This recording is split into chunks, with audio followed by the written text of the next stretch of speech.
In this episode, I'm joined by Tetyana Kelly, the author of Dr. Ouchie and Nurse Kitty, Kookaburra's Laugh Debacle, a charming tale about kindness and helping each other out. Hi, Tetyana, how are you today? Hi, I'm good. Big hello from Australia, Melbourne. Would you like to start by telling us a little bit about yourself? Yeah, I originally from Ukraine, but emigrated to Ireland where I completed my medical degree. And then pretty much straight after finishing internship, I moved over to Australia with my husband and my son. And then we had a little daughter called Coco in Australia. So yeah, that's where we're setting the roots. And I'm currently working in Melbourne.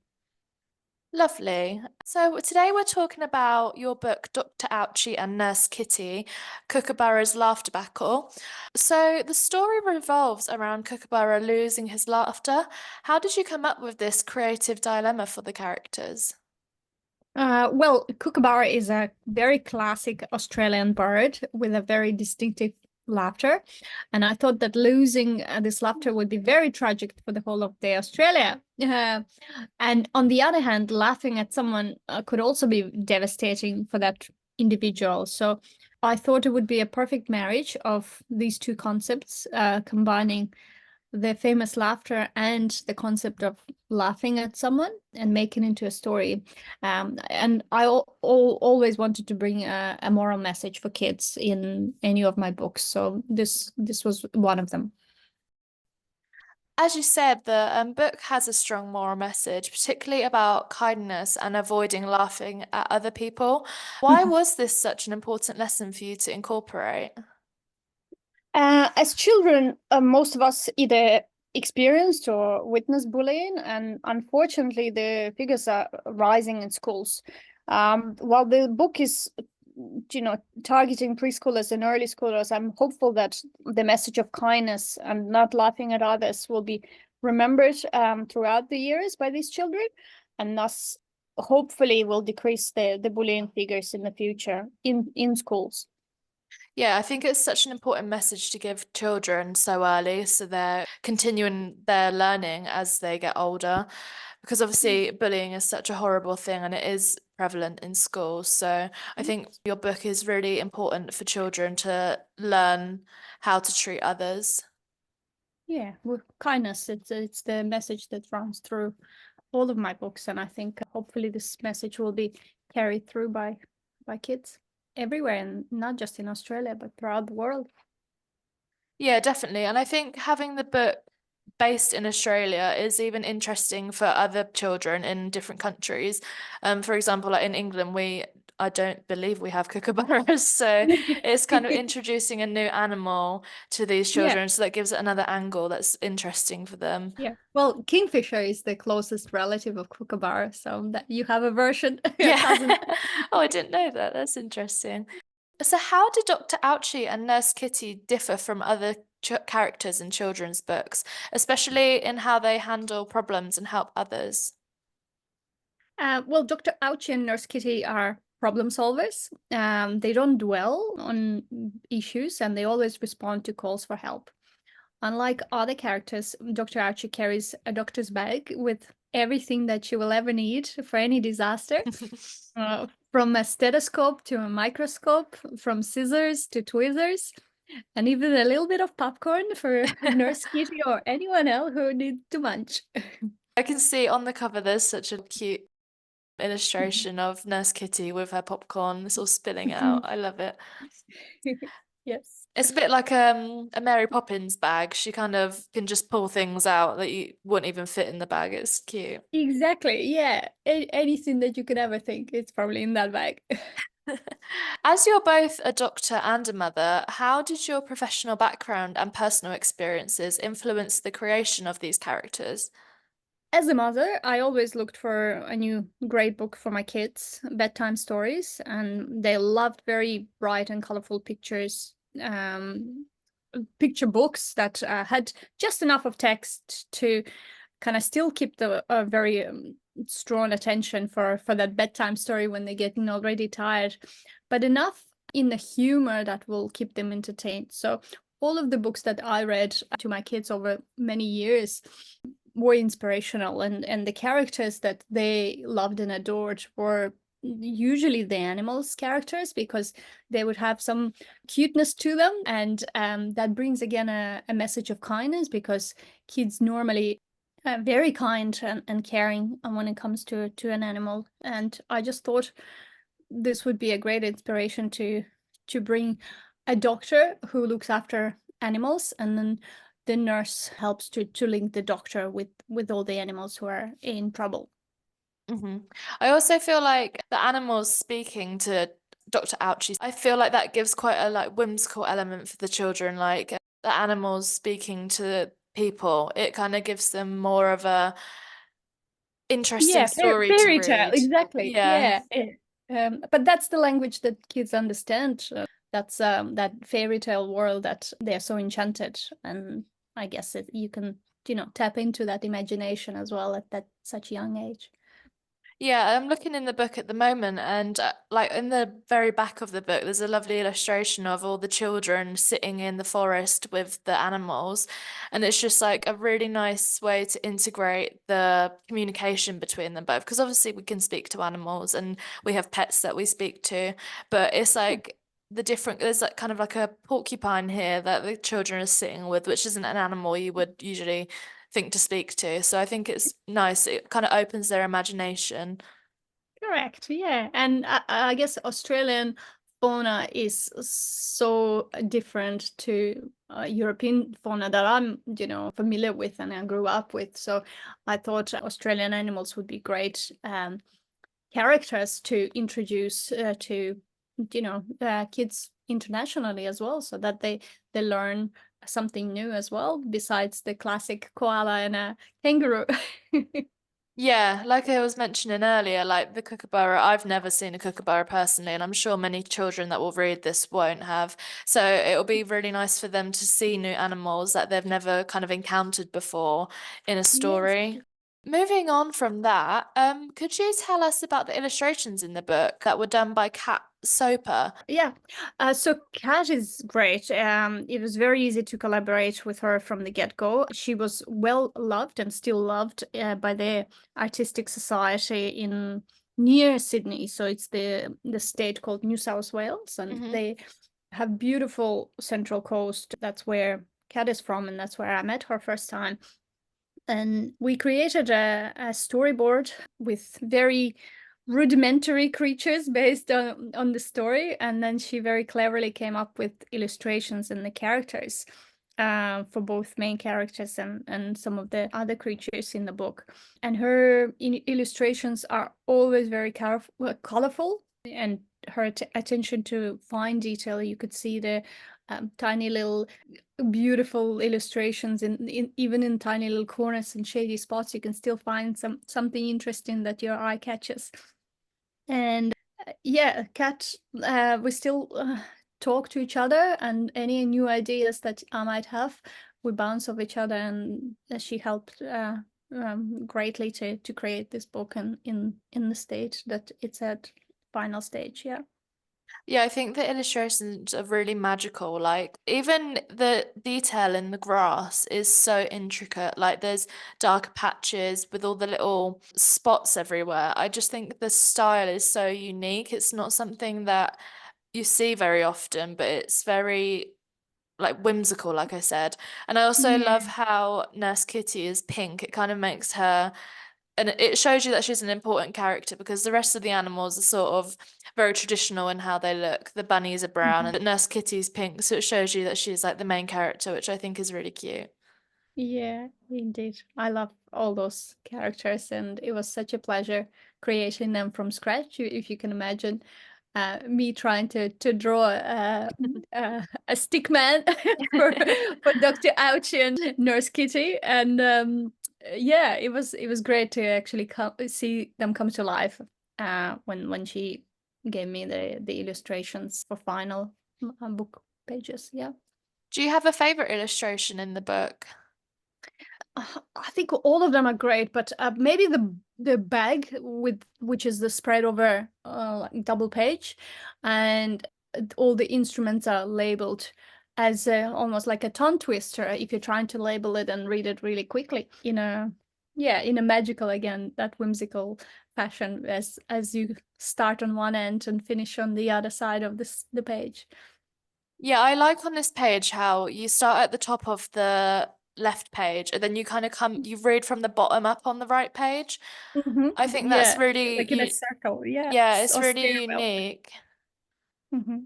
I really like the illustration of the car with his little face. It's such a subtle detail, but I think it just really adds to the story. You mentioned previously that your children guide to you towards new adventures in your stories. Could you share any examples of how they've helped to shape the plots of the characters in this book? Well, my daughter used to go to a preschool which was called Chiefly Kookaburras, their group in particular. And from that very young age, if you did something really amazing and you've been a really good student, you receive a badge of Kookaburra at the end of the week. So she was always most proud. And since then, Kookaburra was their favorite bird. And I thought that Kookaburra, because of my daughter, should be one of the main characters as well. And also my son, when we try to kind of find out ideas of how to create a story, he came up with the idea of Kookaburras losing laughter, because anytime you come to a forest, you hear this very distinctive laughter, and it actually does almost feel like the kookaburra is laughing at you. And losing that laughter because the kookaburra has a sore throat, that was just a very great idea to put into a book. That's so sweet how your children are sort of like incorporated in the book. So when they come back to it in years to come, they can be like, oh, Mum wrote this about me and the kookaburras relates to me when I was at preschool. I think that's so sweet. I bet they love reading this before they go to bed. Now it's been published. They do, yes, indeed. And they tell all their friends as well. So the book is well read in their preschool as well and primary school. That's so sweet. I bet you've read it hundreds of times. Now you've got the physical copies. Yes, I can memorize it off by heart. Are there any real life experiences from your time as a doctor that have inspired the creation of Dr. Ouchie and Nurse Kitty? There are a few, I guess, real life experiences that you see as a doctor, and you see, meeting children who are scared coming into hospitals for the first time, and if you need to examine them, there's various different ways where we try to make it a very calm environment for a child, that trusting and building that relationship. But sometimes children have preconceptions that doctors will hurt them, or nurses will as well, especially with injections, with vaccinations, with operations or surgery. So to me, this was the perfect link where I can tap into that doctors and nurses are there to help and to fix, and it doesn't necessarily have to hurt. The procedures that we can do could be comfortable still, and at the end of the day, they will be fixed coming out of hospitals. So yeah, the real life experiences come from dealing with a lot of families and young patients that have that fear and preconception already at such a young age. So I thought, let's change it early. Hopefully the book will help. I think it's such a helpful book for parents to have for their children. Like you said, a lot of children can be scared of different medical procedures and stuff, and even going to the hospital can be very daunting for a child. So having a book like Dr. Ouchie, it gives them a different insight. They can see that doctors are there to help, and no matter what your problem is, that she's going to come and she's going to bring a bag and she'll have something in there that's going to make you better. So I think Yeah. that's a really nice book for a parent to have, say their children is in and out of hospital, or even if they're just reading the book for enjoyment. I guess the children don't necessarily have to be in hospital to enjoy this book, but when they read it before ever stepping foot into a healthcare facility, they would, expect doctors and nurses and all the other health professionals to be very kind and very helpful and supportive. And this will hopefully help to ease that fear that they might have. What advice would you give to parents and educators who are looking to teach their children about empathy, kindness, and health? I would always recommend to read to your children from a very young age. You'll be very amazed to see the exponential growth in their imagination with storytelling and with reading. And always pick new books, either from your local libraries or bookstores, that carry various different moral messages, especially, acts of kindness. When the kids read that from young age, I think it does get ingrained, and then it changes them as a future much better human beings, who are kind to their neighbors, to themselves, to their family and friends. When they're older, let them pick their own books as well. That's we have a rule in our family that anytime my kids want a new book that they're really passionate about, I always say yes. And for families, who cannot afford a new book for a child, I would recommend ordering it through your local library, because you can always recommend it, and the library will always either stock it themselves or get it from neighboring other libraries. And yeah, just keep reading. It's important. There's plenty of books, all various types and kinds, colorful, with lots of text, with little text. And I think as children grow, and the types of books that they will pick will change as well. So it's very important to start as young as possible. And story time is sacred. And I would suggest to make it sacred from now on for everyone. I think, like you said, it's really important that children are given the free will to choose to read whatever they want. I think it's such an important part of developing a personality, reading, because you get to expand your imagination and think of things that you wouldn't even consider before you read the book. So I think children reading different types of stories is so important. I completely agree. Indeed, yes. As the story has an underlying theme of community, how do you hope children then go on to view the importance of community and supporting others? Community is vital for raising our children. From little kindergartens to high schools, we rely on our teachers and educators and parents to come together and create a community that supports one another. And this could be from a simple act like volunteering to pick up or drop off another child whose parent has other things, more urgent or pressing matters. And I think as a parent who's living so far away from family, my family is actually in Ireland, Mhm. it's priceless to have good community and rely on your neighbors, rely on friends who understand you. And yeah, you don't ask for things in return, but when an act of kindness come your way, it's very truly inspiring. And I think coming together as a community in not just a small town or neighborhood, I think everyone should inspire bigger communities to support one another as well. And in Australia, it's very prominent. Communities here and neighborhoods are very popular. And once you live in one particular city a couple of years, you actually amazed how tight that community is, and how willing and accepting and helpful people can be to strangers. And also, I feel like that another important community that this book explores is the wildlife community. It kind of gives children the idea that our animals and different bugs are just as important as we are, and we need to look after them.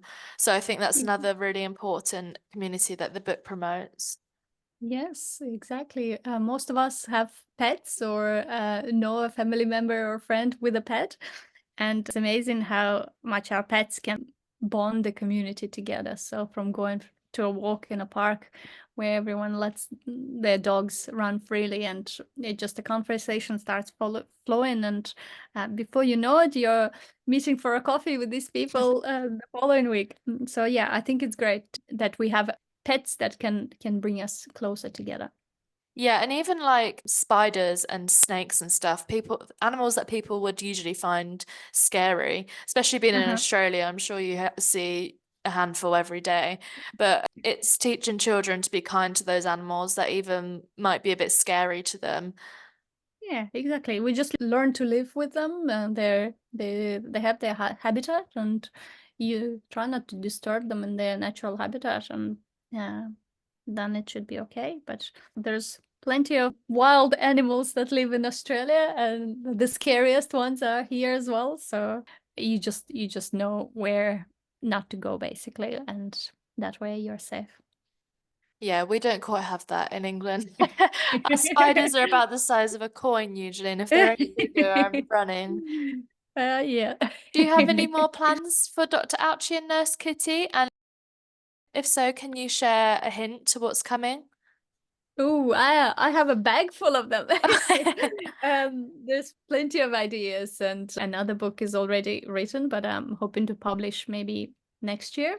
I'll give you a little hint. The story involves an elephant and a medical instrument called peanut horn. You might have to solve this riddle by doing a bit of Googling.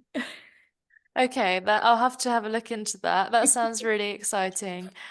Do you have anything that you might want to say to anyone that might be listening?